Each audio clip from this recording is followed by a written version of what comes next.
이사야 43장 1절입니다. 이사야 43장 1절. 찾으셨으면 아멘. 찾으신 줄 알고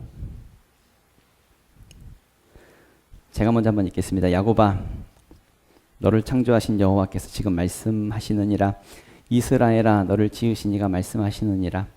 너는 두려워하지 말라. 내가 너를 구속하였고 내가 너를 지명하여 불렀나니 너는 내 것이라. 아멘.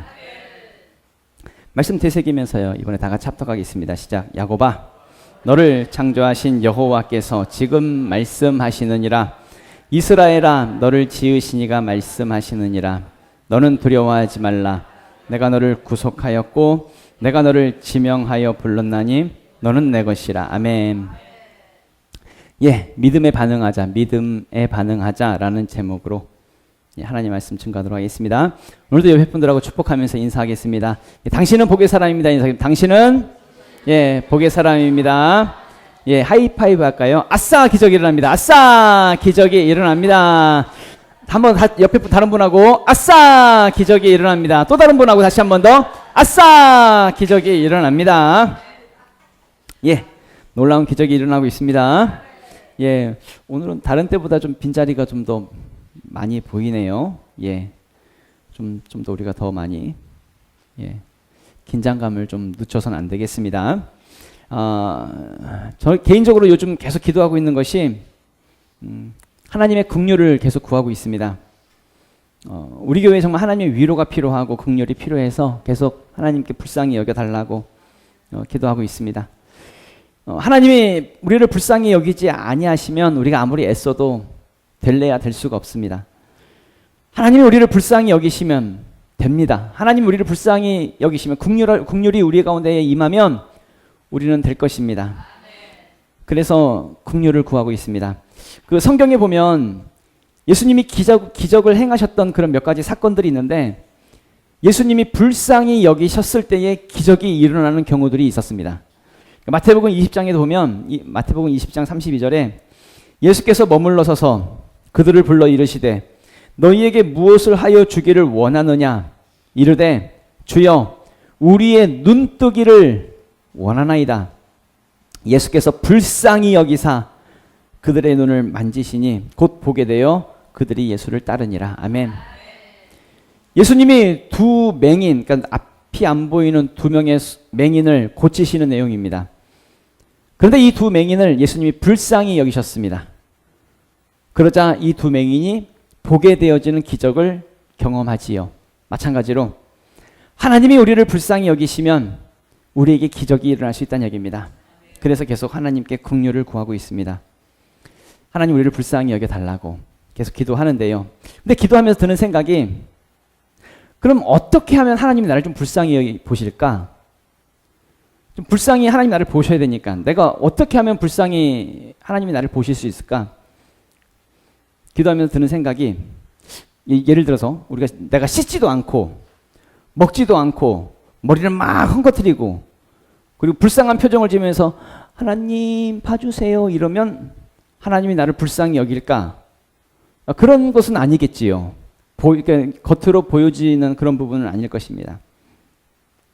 성경을 보던 중에 마가복음 9장에 보면 귀신 들린 아이의 아버지가 예수님에게 와가지고 자기 아들을 고쳐달라고 하는 내용이 있습니다. 마가복음 9장 22절에 보면 귀신이 그를 죽이려고 불과 물에 자주 던졌나이다. 그러나 무엇을 할 수 있거든이 우리를 불쌍히 여기사 도와주옵소서. 이 아이의 아버지가 자기 아들이 귀신 들렸으니까 이 귀신 좀 내쫓아달라고, 이 아이를 좀 고쳐달라고 예수님에게 긍휼을 구하고 있어요. 불쌍히 여기사 좀 도와달라고. 근데 예수님이 하시는 말씀이 마가복음 9장 23절에 예수께서 이르시되 할 수 있거든이 무슨 말이냐? 믿는 자에게는 능히 하지 못할 일이 없느니라 하시니. 아멘. 이 아이의 아버지는 예수님에게 불쌍히 여기서 도와달라고 하고 있는데, 긍휼을 구하고 있는데 예수님 뭘 말씀하세요? 믿음을 말씀하세요. 믿는 자에게는 능히 하지 못할 일이 없어. 이렇게 말씀을 하세요. 그러니까 우리가 긍휼을 하나님 나를 불쌍히 여겨주세요. 긍휼을 구하고 있는데 내가 하나님의 긍휼을 얻기 위해서는 나에게 뭐가 필요하다는 얘기예요? 그래서 믿음이 필요하다는 얘기예요. 믿음이 필요하다는 얘기예요. 그럼 믿음이 뭘까요? 믿음은 하나님의 약속이 믿음입니다. 하나님의 말씀이 믿음입니다. 그러니까 우리가 무엇을 믿어요? 하나님의 약속의 그 말씀을 우리가 믿는 것입니다. 하나님의 말씀이 우리의 삶 가운데 나에게 그대로 이루어질 것을 믿는 것입니다. 그게 믿음입니다. 성경에서는 믿음을 정의하고 있는 말씀이 있는데요. 히브리서 11장 1절 말씀 보면은 믿음은 바라는 것들의 실상이요 보이지 않는 것들의 증거니 선진들이 이로써 증거를 얻었느니라. 아멘. 믿음은 바라는 게 있어요. 바라는 것들의 실상입니다. 그 바라는 것들을 실상으로 여기는 겁니다. 보이지 않아요. 보이지 않는데 보이지 않는 그것을 증거로 삼는 것입니다. 그게 믿음이다 라고 표현하고 있어요. 조금 이 말씀을 조금 설명을 드리면 먼저는 첫 번째로 바라는 것들의 실상이라고 합니다. 바라는 것들의 실상. 이 실상을 헬라어로 히포스타시스라고 합니다. 그러니까 그 의미는 밑바닥에 있는 것, 기초적인 것, 기초에 있는 것, 뿌리, 바탕 뭐 이런 걸 말합니다. 그러면 온 우주 만물, 이 세상의 모든 것의 기초가 되시는 분이 누구예요? 하나님이십니다.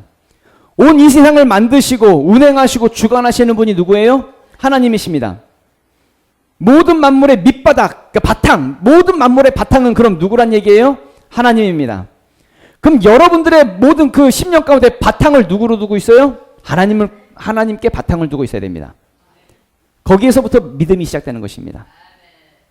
나의 믿음은 하나님을 바탕에 두는 것입니다. 밑바닥에, 그러니까 하나님의 뭐 베이스를 거기에 깔아놓는 거죠. 그리고 하나님의 말씀이 실제로 나의 삶 가운데 이루어질 것을 믿는 것입니다. 그 말씀을 믿는 것이고 그의 약속을 믿는 것입니다. 이것이 바로 믿음입니다. 근데 많은 사람들이 믿음에 대해서 오해하는 사람들이 많아요. 오해하는 것이 내가 믿습니다. 주여 믿습니다. 이러면 그걸 믿음이라고 착각하는 사람들이 많습니다. 근데 내가 믿는 것은 그건 믿음 아닙니다. 신념입니다. 자기 신념. 믿음은 나를 바탕에 두지 않습니다. 내가 믿는 게 아닙니다. 내가 믿음의 신념이라고요. 우리는 신념의 사람들이 아닙니다. 우리는 신앙인이지. 믿음의 사람들이지. 그러니까 믿음은 나를 바탕으로 두는 것이 아니라 하나님을 바탕으로 두는 것입니다. 이게 믿음입니다. 하나님의 약속을 믿는 것. 그게 믿음입니다. 예를 하나 들을까요? 이해하기 쉽게. 내가 물 위를 걸을 줄로 믿습니다. 라고 그렇게 자기가 선포하고 하나님 나도 베드로처럼 물 위를 걸을 수 있도록 도와주시옵소서 믿습니다 하고 내가 한강물에 뛰어들면 걸을 수 있을까요? 없을까요? 예, 장담하는데 아마 가라앉을 겁니다. 물 위를 걷지 못할 것입니다. 왜 그래요? 이건 자기 신념으로 말한 거니까. 신념이니까. 그 믿음 아니니까. 하나님의 바탕을 두고 있지 않거든요. 하나님은 신념의 역사하시는 분이 아니라 믿음의 역사하시는 분이십니다. 믿음은 하나님께 바탕을 두고 있는 것이죠. 내가 믿습니다 한다고 해서 믿는 것이 아닙니다. 그럼 베드로는 어떻게 물 위를 걸을 수 있었을까요? 예수님이 물 위로 오라고 했으니까 예수님의 말씀을 믿었습니다. 말씀을 의지했습니다. 예수 그리스도를 그 바탕에 두었습니다. 그리고 베드로는 말씀에 의지해서 물 위를 걷게 되었지요. 그런데 바람이 부니까 의심이 들어왔잖아요. 그래서 물에 빠지게 됩니다. 그래서 예수님 뭐라 그러세요? 믿음이 작은 자여 왜 의심했냐고 책망하시잖아요. 믿음은 하나님께 바탕을 두는 것입니다. 실상 하나님께 바탕을 두는 것, 하나님으로부터 오는 것, 그것을 믿는 것입니다. 두 번째로 보이지 않는 것들의 증거라고 했습니다. 보이지 않는 것들의 증거. 지금은 보이지 않지만 하나님의 약속을 믿는 것입니다. 그걸 증거로 삼는 것입니다. 그게 믿음입니다. 믿음은 눈으로 보고 확인하는 것이 아닙니다. 내가 눈으로 확인하는 그 순간 믿음은 깨져버립니다. 믿음이 아니게 돼버립니다. 눈으로 확인하는 순간. 그러니까 내가 믿는다라고 하는 것은 내가 보지 않았을 때까지만 유효합니다. 그래서 보지 않고 믿는 믿음이 그것이 복된 것입니다. 하나님의 말씀이 선포되어질 때에 그 말씀대로 이루어질 것을 지금은 보이지 않지만 내가 믿는 것입니다. 그럴 때 복이 되는 것입니다. 성경에 보면 의심 많은 도마 이야기 아시죠? 예수님의 제자들이 모여 있었습니다. 예수님의 제자들이 모여 있었고 도마만 없었습니다. 그때 예수님이 십자가에 달려 죽으시고 3일 만에 부활하셨죠. 부활하신 몸으로 예수님의 제자들 앞에 나타났습니다. 그런데 도마가 없었습니다. 나중에 예수님의 제자들이 도마에게 가가지고 예수님 부활하셨다고 예수님 만났다고 얘기하니까 도마가 믿어요, 안 믿어요? 안 믿었습니다. 요한복음 20장 말씀을 보면 20장 24절에 12 제자 중에 하나로서 디두모라 불리는 도마는 예수께서 오셨을 때에 함께 있지 아니한지라. 다른 제자들이 그에게 이르되 우리가 주를 보았노라 하니 도마가 이르되 내가 그의 손에 못자국을 보며 내 손가락을 그 못자국에 넣으며 내 손을 그 옆구리에 넣어보지 않고는 믿지 아니하겠노라 하니라. 아멘. 도마는 말합니다. 자기가 직접 못자국을 보고 그 못자국에 내가 손가락을 넣어보고 옆구리에 손을 한번 넣어보고 그래야 내가 믿을 수 있겠어. 그래야 믿겠다고 합니다. 무슨 얘기예요? 이거 믿겠다는 거예요? 확인하겠다는 거예요? 확인하겠다는 거예요. 그리고 이제 8일이 지났습니다. 8일이 지나고 나서 예수님이 제자들 앞에 다시 나타나셨습니다. 근데 그때는 도마가 있었습니다. 요한복음 20장 26절부터의 말씀을 보면은 여드레를 지나서 제자들이 다시 집 안에 있을 때에 도마도 함께 있고 문들이 닫혔는데 예수께서 오사 가운데 서서 이르시되 너희에게 평강이 있을지어다 하시고 도마에게 이르시되 네 손가락을 이리 내밀어 내 손을 보고 내 손을 내밀어 내 옆구리에 넣어보라. 그리하여 믿음 없는 자가 되지 말고 믿는 자가 되라.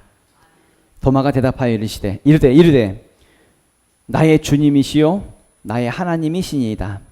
예수께서 이르시되 너는 나를 본고로 믿느냐? 보지 못하고 믿는 자들은 복되도다 하시니라. 아멘. 어떤 사람이 복되다고 말씀하세요?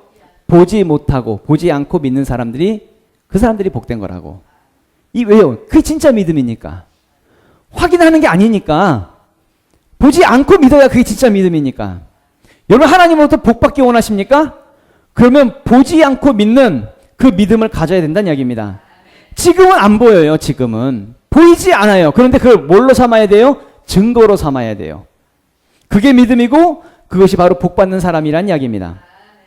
그러니까 우리가 무엇을 믿는 것일까라고 할 때에 우리는 다른 걸 믿는 것이 아니라 하나님의 약속을 믿는 거예요. 하나님께서 나에게 주신 나에게 말씀하신 그 말씀을 믿는 거예요. 이루어질 줄로 믿는 거예요. 그래서 내가 그 말씀을 붙잡았으니까, 내가 그 말씀 붙잡았으니까 나의 상황이 어떻든지 간에 어떤 상황, 어떤 환경, 어떤 불가능 속에서도 끝까지 우리는 포기하지 않는 거예요. 그것이 바로 믿음이니까. 지금은 보이지 않는다고, 지금은 막막하다고, 그런데 끝까지 가는 거예요. 그게 믿음이라고요.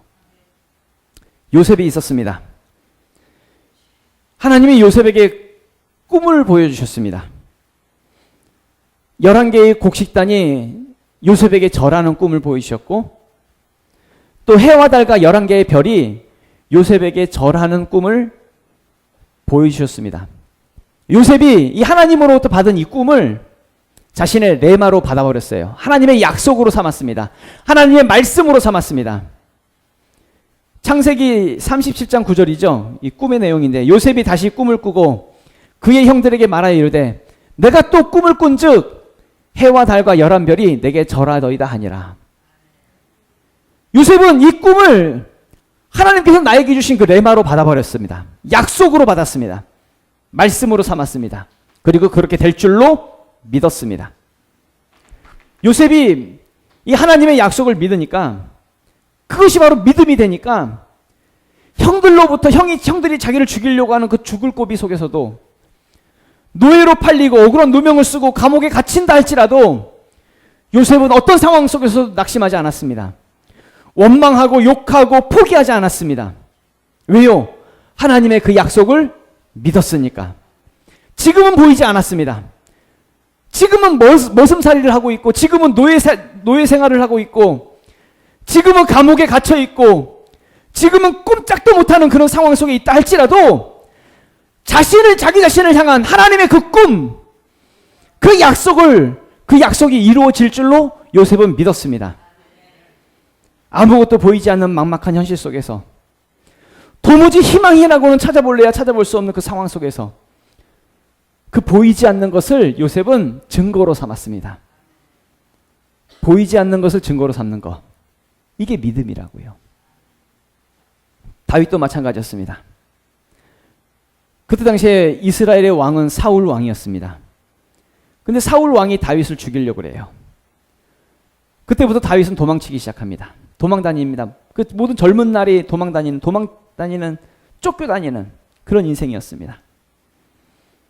다윗은 모든 힘과 권력, 군사력 다 가진 사람이었습니다. 그 군대를 이끌고 다윗을 쫓아오는 거예요. 도망다니는 그 상황 속에서 그 원수의 나라죠. 블레셋 나라에 도망가서 블레셋 사람들에게 수치와 조롱을 당하고 모욕도 당하고 겨우 목숨 연명하면서 동굴 찾아다니면서도 굴에 숨어 다니고, 그런 상황 속에서도요, 다윗은 하나님을 포기하지 않았습니다. 그런 상황 속에서 하나님을 노래하고 하나님을 높이고 그 하나님의 약속을 붙들었다는 이야기입니다. 아무것도 보이지 않았어요. 막막한 현실 속에서 다윗은 하나님의 약속 하나 붙잡았습니다. 그리고 끝까지 이겨냈지요. 결국은 하나님께서 이스라엘의 왕으로, 다윗 왕으로 세우시더란 이야기입니다. 그게 바로 믿음이라고요. 그게. 아브라함도 있었습니다. 아브라함은 믿음의 조상이라고 불리는 사람입니다.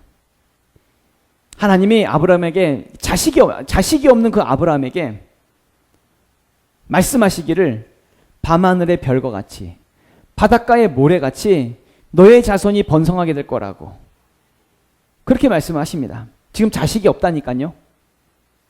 창세기 22장 17절에 내가 내게 큰 복을 주고 내 씨가 크게 번성하여 하늘의 별과 같고 바닷가의 모래와 같게 하리니 내 씨가 그 대적의 성문을 차지하리라. 아멘. 아브라함은요, 하나님께서 밤하늘의 별과 같이 바닷가의 모래와 같이 나의 자손이 번성하게 될 거야. 아브라함은 그 말씀 붙잡았습니다. 그런데요, 25년이 지났어요. 하나님께서 말씀하시고 나서 25년이 지난 도무지 자식이 생기질 않아요. 아브라함의 나이가 100살이 되었습니다. 아브라함의 아내 사라의 나이가 90살이 되었습니다. 이미 아이를 가질 수도 없고 낳을 수도 없는 그 나이가 되었는데 아브라함은 도무지 이 보이지 않는 현실, 막막한 이 현실 속에서 끝까지 아브라함은 자기 나이 100살이 되었음에도 불구하고 하나님의 그 약속의 말씀을 붙들었다는 이야기입니다. 그 내용이 로마서 4장에 나오지요. 로마서 4장 17절 말씀 보면 기록된 바 내가 너를 많은 민족의 조상으로 세웠다 하심과 같으니 그가 믿은 바 하나님은 죽은 자를 살리시며 없는 것을 있는 것으로 부르시는 이시니라. 아브라함이 바랄 수 없는 중에 바라고 믿었으니 이는 내 후손이 이와 같으리라 하신 말씀대로 많은 민족의 조상이 되게 하려 하심이라. 그가 100세나 되어 자기 몸이 죽은 것 같고 사라의 태가 죽은 것 같음을 알고도 믿음이 약하여지지 아니하고 믿음이 없어 하나님의 약속을 의심하지 않고 믿음으로 견고하여져서 하나님께 영광을 돌리며 약속하신 그것을 또한 능히 이루실 줄로 확신하였으니 그러므로 그것이 그에게 의로 여겨졌느니라. 아멘. 17절 말씀을 보면은 다음을 넘기시면 아브라함은요, 죽은 자를 살리시며 없는 것을 있는 것으로 부르시는 이 하나님을 어떻게 생각했어요? 죽은 자를 살리시는 하나님으로 믿었어요. 없는 것을 있는 것으로 만드시는 하나님으로 믿었어요. 그런 하나님이니까 100살, 내 나이가 100살이라 할지라도 하나님은 반드시 자식을 낳을 수 있게 하실 거야. 믿었다는 얘기예요. 아무것도 보이지 않아요. 막막해요. 현실은 그래요. 그 속에서 그 하나님의 약속을 이루실 줄로 믿었다는 얘기입니다. 그 다음 18절 말씀 보면은 아브라함이 바랄 수 없는 중에 바라고 믿었으니, 자기 몸을 보면 바랄 수가 없어요. 도저히 바랄 수가 없어요. 희망이라고는 찾아볼 수가 없어요. 찾을래야 찾을 수 없는 그 상황 속에서 아브라함의 믿음은 흔들리지 않았다는 얘기입니다. 19절 말씀 보면은 그가 100세나 되어 자기 몸이 죽은 것 같고 사라의 태가 죽은 것 같음을 알고도 믿음이 약하여지지 아니하고, 이렇게 말씀하고 있죠. 자기 몸의 상태를 알았다는 거예요, 몰랐다는 거예요? 자기 몸의 상태 알았다는 거예요. 자기 아내 사라의 몸 상태도 알았다는 거예요. 이미 태가 죽었다는 걸 알고 있었다는 거예요. 모르는 게 아닙니다. 이성적이고 합리적으로 생각한다고 한다면 안 된다는 것을 알고 있었다는 거예요. 그런데 믿음이 약해졌다고 해요? 아니요. 믿음이 약해지지 않았대요. 믿음이 약해지지 않았대요. 그래서 20절, 22절에 이런 말씀이 있습니다. 믿음이 없어 하나님의 약속을 의심하지 않고 믿음으로 견고하여져서 하나님께 영광을 돌리며 약속하신 그것을 또한 능히 이루실 줄 확신하였으니 그러므로 그것이 그에게 의로 여겨졌느니라. 아멘. 아브라함은 하나님의 약속을 조금도 의심하지 않았어요. 내 나이 100살이지만, 나의 아내의 나이가 90살이지만 나를 통해서 자식이 태어날 거고 반드시 밤하늘의 별과 같이 바닷가의 모래와 같이 나는 번성을 보게 될 거야. 의심하지 않았어요. 그 믿음이 더욱더 견고해졌어요. 그럴 때 하나님께서 그것을 의로 여기시더란 이야기입니다. 지금 당장은 우리도 보이지 않아요. 그런 상황 속에 있다 할지라도 우리가 하나님의 약속을 의심하지 않고 능히 이루실 줄로 믿고 붙잡고 가는 거, 이게 믿음 아닙니까? 어쩌면은 나의 현실, 우리의 현실을 보면 답답합니다. 아무것도 보이지 않으니까요.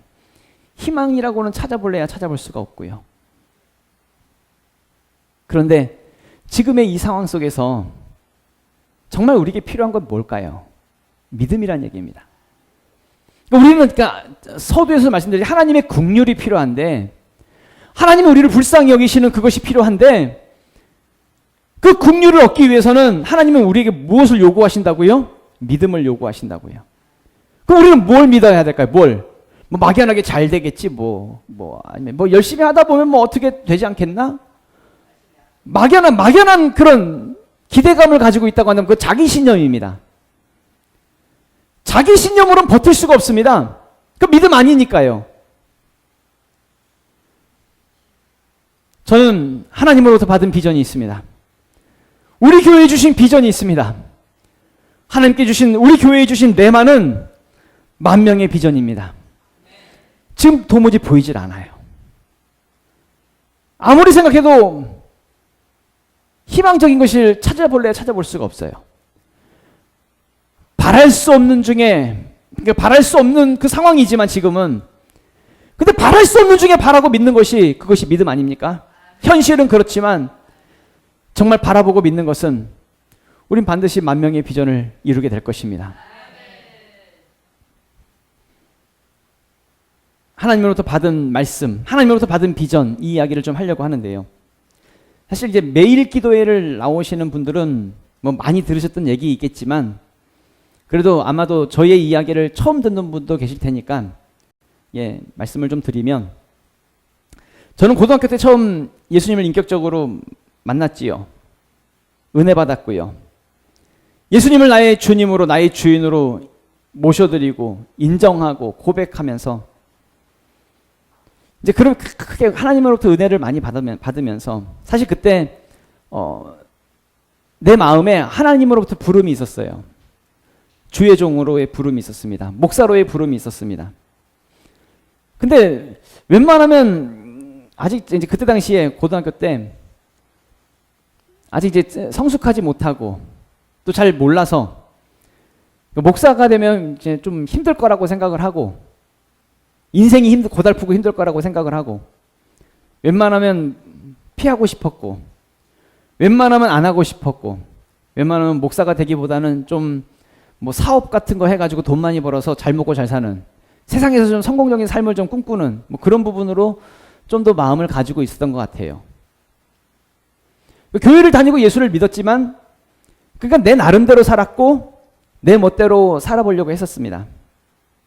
그러다가 22살에 폐결핵을 걸리게 됐죠. 폐결핵이 걸리면서 한 달 넘게 기침을 하는데, 그때는 그냥 기침인 줄, 그러니까 감기인 줄 알고 뭐 감기약만 먹는데 도무지 낫질 않아요. 점점 기침은 심해지고, 그러다가 피를 토하게 됐습니다. 피를 토하면서 이제 병원을 찾아갔는데, 피 토하고서도 뭐 결핵인 거 확진 받고 가느라고 또 한 일주일 걸리더라고요.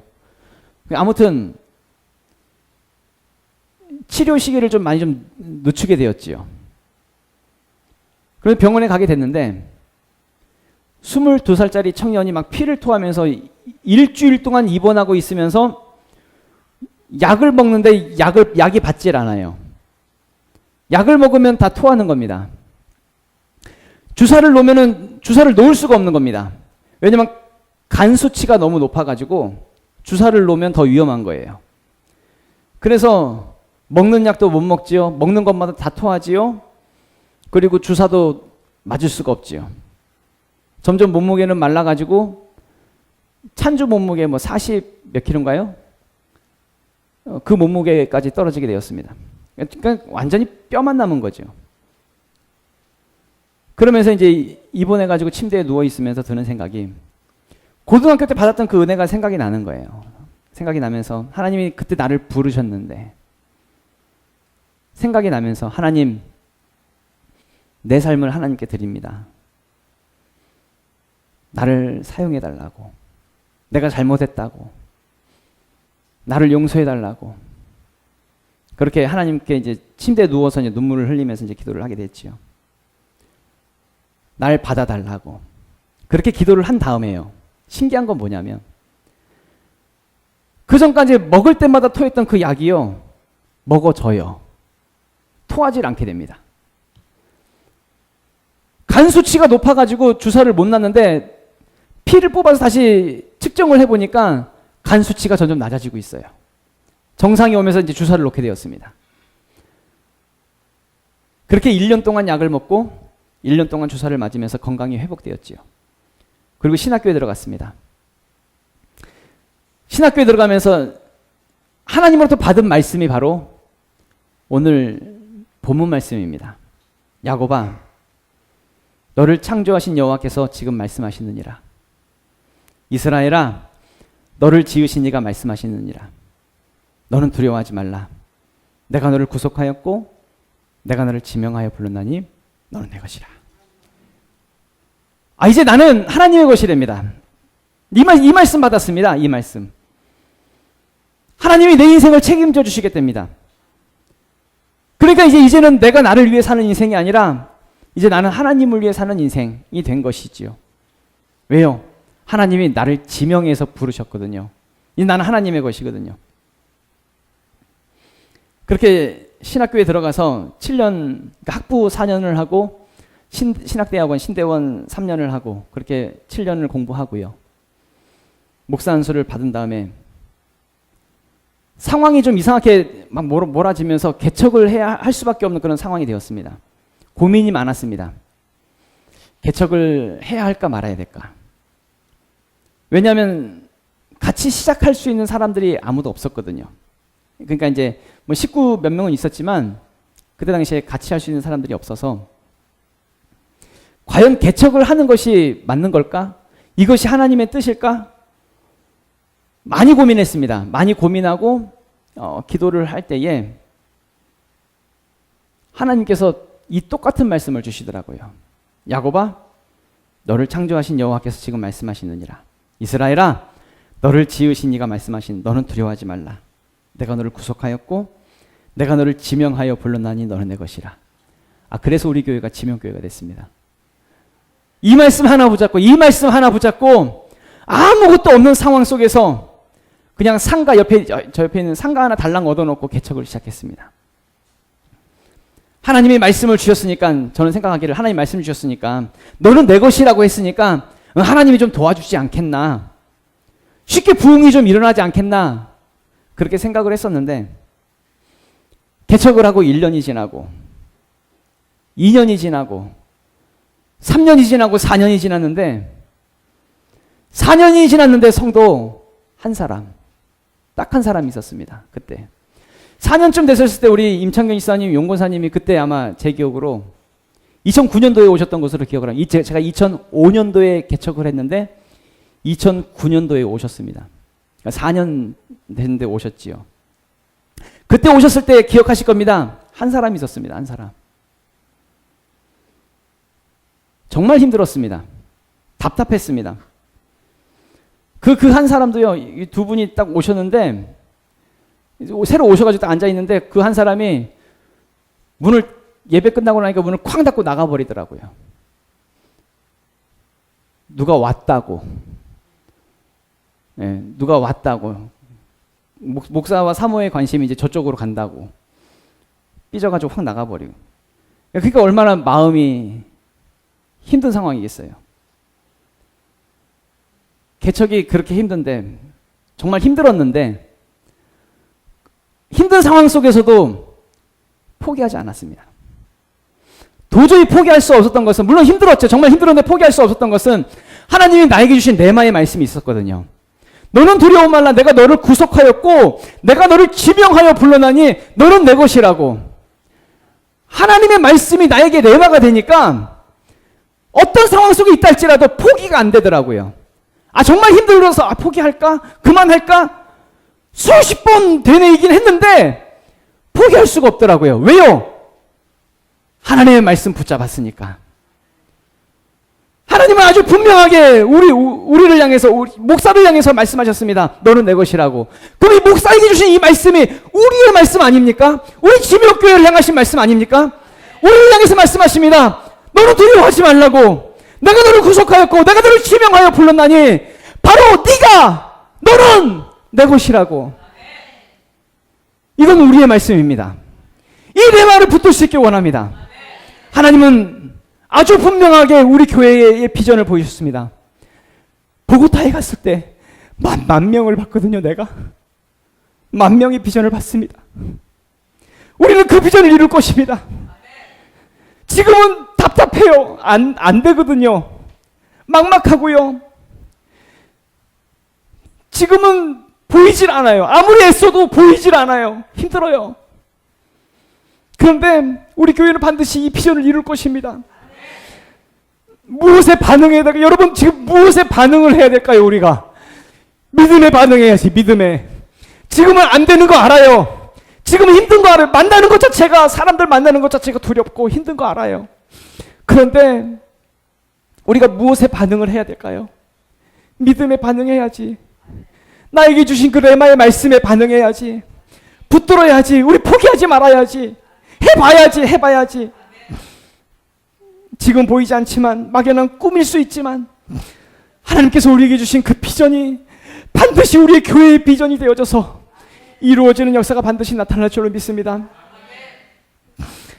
아이 들린, 귀신 들린 아이를, 그 아이의 아버지가 예수님을 찾아와서 예수님에게 긍휼을 구합니다. 나를 불쌍히 여기서 나를 도와달라고. 근데 예수님 말씀하시는 것이 믿음을 말씀하세요. 믿음. 왜 믿음 말씀하실까요? 믿음이 역사를 만들어내는 것이니까. 다른 것이 우리가 뭘 한다고 해서 역사가 일어나는 것이 아니라 내 믿음이 역사를 만들어내는 것이니까. 하나님은 우리의 믿음을 보고 일하십니다. 믿음에 반응하시고요.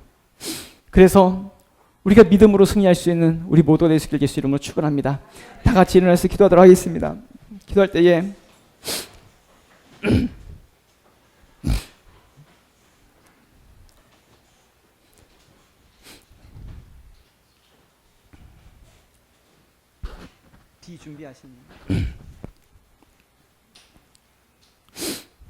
기도할 때에 지금 우리는 많이 하나님께서 우리에게 주신 그 비전을 붙잡고 우리는 이루기 위해서 애쓰고 있습니다. 많이 애쓰고 많이 노력하는 부분 속에서 우리에게 찾아오는 것이 때로는 절망이 찾아옵니다. 거절이 찾아오고 잘 안 되는 그런 일들이 계속 우리의 삶 가운데에, 우리 사역 가운데에, 또 우리가 이루어가는 모든 일들 가운데에 찾아옵니다. 그래서 우리 답답해요. 분명 하나님께서 보여주셨는데, 하나님께서 분명 말씀을 주셨는데 근데 잘 안 돼. 그래서 힘들고 어렵습니다. 그러나 포기하지 않기 원하는 것은 내 마음이 무너지지 않기 원합니다. 우리가 하나님 나에게 주신, 우리 교회에 주신 이 말씀을 우리가 붙잡기를 원합니다. 너는 두려워 말라. 내가 너를 구속하였고 내가 너를 지명하여 부르나니 너는 내 것이라 하였사오니. 주여, 하나님의 이 말씀 붙잡고 우리는 그저 주님을 향해서 쓰임받는 삶을 살기 원합니다. 내가 내 것이 아니기에 주의 비전대로 살아갈 수 있는, 주의 뜻을 이루며 살아갈 수 있는 우리가 될 수 있도록 도와달라고. 그리고 주여, 우리 교회의 비전을 주셨사오니, 만명의 비전을 주셨사오니, 하나님 이 비전이 속히 이루어지는, 이 반드시 이루어질 때까지 하나님 오직 한 길을 달려갈 수 있는 우리의 믿음의 모습이 될 수 있도록 우리를 도와주시옵소서. 주여, 한번 외치고 동서로 기도하겠습니다. 주여!